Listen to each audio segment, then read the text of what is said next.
औजान देखो, आयजा वायजा कुछ नहीं, समझ आ गई तुम्हें? अब ये मौजू बंद करो और दोबारा उसका जिक्र कभी मत करना मेरे सामने। क्या हो गया? कुछ नहीं हुआ। मेहमद, ये क्या हरकत की है तुमने? अपनी मोहब्बत को चूम रहा हूँ। मैं जितना मना करती हूँ वो समझता ही नहीं मेरी बात को।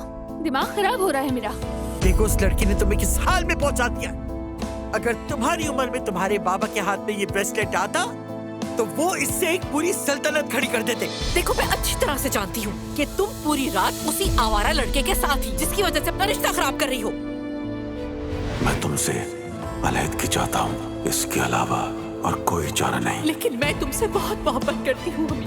अरे हमने तो शादी का वादा किया था। बोलो। माफ करना मुझे। अलविदा गुलशाह। अम्मी, मेरी जिंदगी और हालात आपसे बहुत मुख्तलिफ हैं। मैं और आप एक जैसे नहीं हैं।